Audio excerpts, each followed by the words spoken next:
What is the pivot? যদি আমি জিজ্ঞেস করি।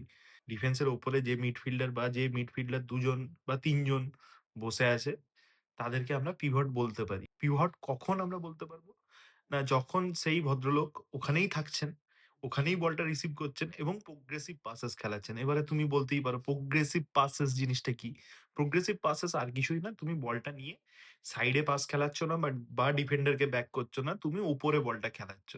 এটা কি বুঝতে পারা গেল যে ডিফেন্সিভ ডিউটিটা is a must for a pivot? মানে এরকম না যে, "ও বাবা ডিফেন্সিভ ডিউটিও করে, কি ভালো লোক গো।" এরকম না। ওটা ওর কাজ। ওটা ওকে করতে হবে। আমি দেখছি আরকি মাইনুকে বেশ একটা পল স্কোলস এর সাথে একটা কম্পারিজন, কেউ সিডর্ফের সাথে একটা কম্পারিজন এ নামাতে চাইছে। সত্যি কথাটা এরকম আরকি যে ইউনাইটেড তো প্রচন্ড পরিমাণে কম ম্যাচ জিতেছে ফর লাস্ট 2 সিজনস আরকি আমরা প্রচন্ড কম ম্যাচ জিতেছি। ঠিক আছে? তো আমাদের এই মুহূর্তে এক্সপেকটেশনস খুব লো। তো সেক্ষেত্রে আমরা যখন একটা ইয়াং মিডফিল্ডারকে দেখছি যার একটু আইকিউ আছে ফুটবল, যে খুব ভালো ডিসিশনস নিচ্ছে, একটু কাম, যখন প্রয়োজন পড়ছে সে ওই ধরনের প্রেসটাকে এড়িয়ে বলটা একটা বার করার ক্ষমতা রাখছে। We are like very good. কিন্তু ব্যাপারটা হচ্ছে এই ব্যাপারটাকে এইরকম একটা জায়গাতেও নিয়ে চলে যাওয়া উচিত নয়, যেটা বেলিংহামের সাথে ব্রিটিশ মিডিয়া করেছিল। ব্রিটিশ মিডিয়ার কাজই হচ্ছে ওটা। ব্রিটিশ মিডিয়া সকাল থেকে ওঠে, দিয়ে একটা করে ইয়াং ফুটবলারকে তোলে।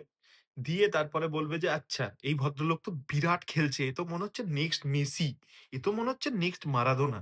তারপরে যখন ওই ভদ্রলোকের একটু ডিপ ইন ফর্ম হতেই পারে। হি ইস এ ইয়াং প্লেয়ার। সেইজন্যই তো ইয়াং প্লেয়ার। ইয়াং প্লেয়ারদের মেইন ট্রেট হচ্ছে দে আর স্টিল প্রোন টু দ্য এরারস। তারা এরর করবে। করতে শিখবে। মানে এখন খুব সম্ভবত লা লিগাতেও এই জিনিসটা শুরু হয়েছে। এই জায়গাটা আমাদেরকে দিতে হবে যে প্লেয়ারটা যেন শান্তিতে ধীরে সুস্থে একটু ডেভেলপ করার টাইম পায়। মানে এই মুহূর্তে Mainoo is a very good player. I am not saying যে Mainoo is not a very good player. কিন্তু এই মুহূর্তে আজকে যখন ওয়েস্ট হ্যামকে আমরা ফেস করব, আমাদের দুটো পিভটকেই প্রচন্ড পরিমাণে উপরে উঠতে হবে। মাইনুর কাছে এখনো পর্যন্ত সেই এন্ডুরেন্স নেই। মাইনুর কাছে এখনো পর্যন্ত সেই স্ট্যামিনা নেই। মাইনুর কাছে এখনো পর্যন্ত সেই স্পিড নেই যে কনস্ট্যান্টলি ও আপ ডাউন করতে পারবে। তার কারণ লো ব্লকের টিম ওয়েস্ট হ্যাম আমরা প্রত্যেকে জানি ওরা বল পেলেই কাউন্টার অ্যাটাক লঞ্চ করার চেষ্টা করবে এবং সেক্ষেত্রে যদি আমরা build up A 3 at the back থাকি, সঙ্গে নাম্বারস গুলো ব্যাক আনতে হবে।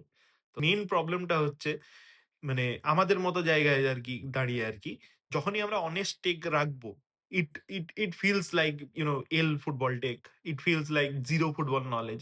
এবং সেক্ষেত্রে আমি এখন দেখেছি আরকি যেটা খুব বেশি পরিমাণে হচ্ছে, লোকজন আর ফুটবলিং ডিসকাশন করতেই চায় না।